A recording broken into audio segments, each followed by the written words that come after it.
साथियों नमस्कार। आज हम बात करेंगे रामायण के एक प्रसिद्ध पात्र शूर्पणखा के बारे में। शूर्पणखा कौन थी, वह किसकी पुत्री थी और उसका पूर्व जन्म क्या था, और अंत में मरने के बाद उसने फिर कहाँ जन्म लिया, यही सब बातें जानेंगे आज की इस वीडियो में। अतः आपसे प्रार्थना है कि इस रहस्य और रोमांच से भरी पुरानी कथा को पूरी तरह से देखना, ताकि सारा रहस्य आपकी समझ में आ जाए। अगर आप हमारे चैनल पर नए हैं तो आप हमारे चैनल को सब्सक्राइब जरूर कर लें, ताकि ऐसी ही रहस्य और रोमांच से भरी सारी वीडियो आपको समय पर मिलती रहे।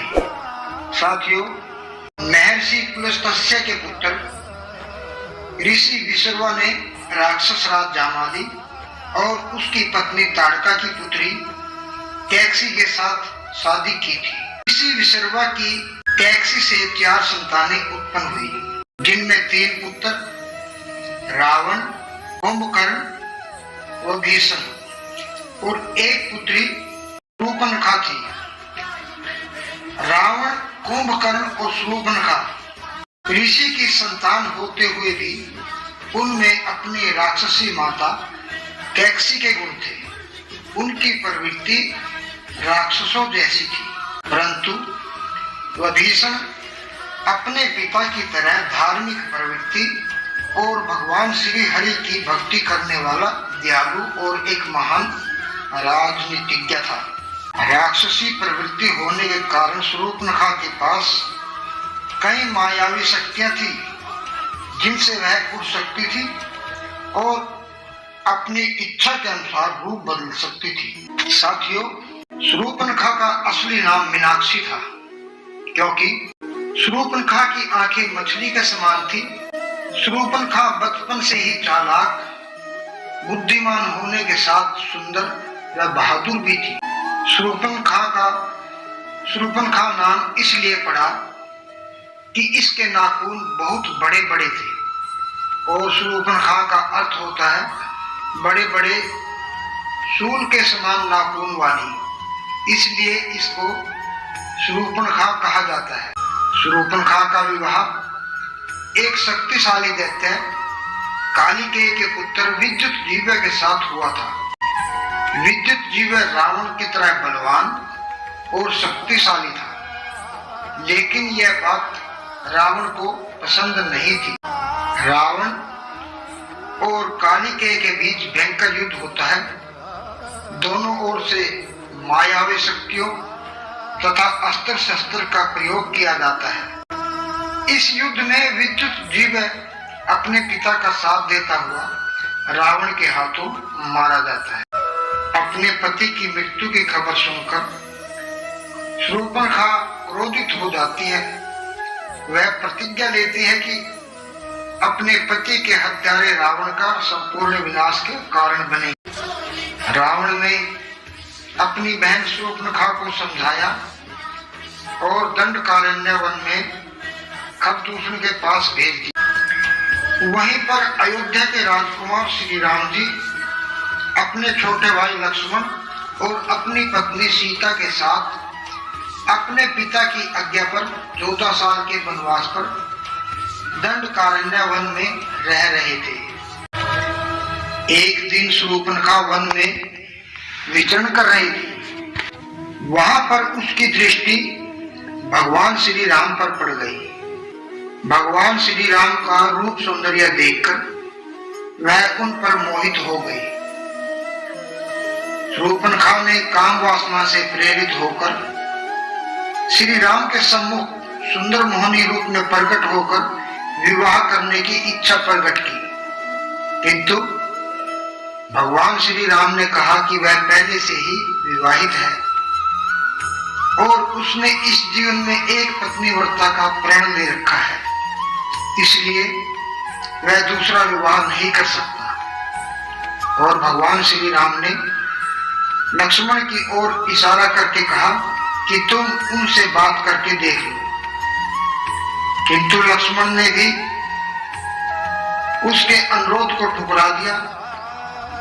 इस प्रकार शूर्पणखा ने क्रोधित होकर सीता पर हमला करने के उद्देश्य से कहा, मैं इसका वध कर देती हूँ।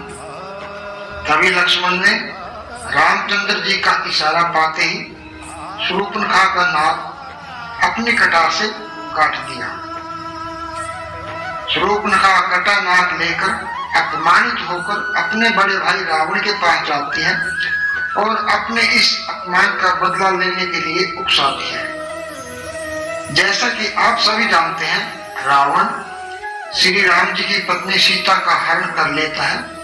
फिर उसके बाद कैसे श्री राम जी उसके सारे कुल के साथ रावण का वध कर देते। तो साथियों, अब आगे बात करेंगे कि पूर्व जन्म में शूर्पणखा कौन थी और उसने कैसे राक्षस कुल में जन्म लिया। साथियों, पिछले जन्म में शूर्पणखा इंद्र के दरबार में एक बहुत खूबसूरत सुंदर आंखों वाली अप्सरा थी। इस अप्सरा का नाम नैनतारा था।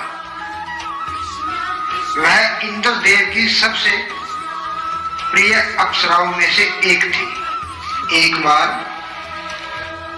पृथ्वीलोक में वज्रा नामक ऋषि घोर तपस्या कर रहे थे।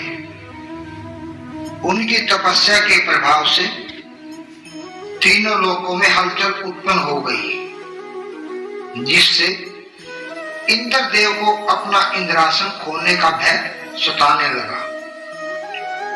उन्होंने नैनतारा को बुलवाया और कहा कि महर्षि वज्रा की घोर तपस्या के कारण तीनों लोकों में भयंकर भूचाल उत्पन्न हो गया। इसलिए ऋषि वज्रा की तपस्या को भंग करो। अपने स्वामी इंद्रदेव का आदेश पाकर नैनतारा उस स्थान पर पहुंची जहां ऋषि वज्रा तपस्या कर रहे थे। ऋषि वज्रा नैनतारा का रूप सौंदर्य देखकर उस पर मुग्ध हो जाते हैं, जिससे उन ऋषि की तपस्या भंग हो जाती है। अपनी तपस्या भंग होने पर ऋषि वज्रा को बड़ा क्रोध आता है। उन्होंने नैनतारा को श्राप दिया कि तुमने राक्षसों जैसा काम किया है, जाओ, तुम्हें राक्षसी प्रवृत्ति की योनि प्राप्त होगी। श्राप को सुनकर नैनतारा रोने लगी। वह ऋषि के चरणों में गिर पड़ी और प्रलाप करने लगी। कहने लगी कि देव, इसमें मेरी कोई गलती नहीं है। मैं तो सिर्फ अपने स्वामी की आज्ञा का पालन कर रही थी। मैं तो अपने स्वामी इंद्रदेव की आज्ञा पर आपकी तपस्या भंग करने आई थी। इसमें मेरा कोई अपराध नहीं है। कृपा करके आप मुझे क्षमा कर दें। इस प्रकार नैनतारा के प्रलाप करने पर, अनुनय विनय करने पर ऋषि वज्रा को दया आ गई।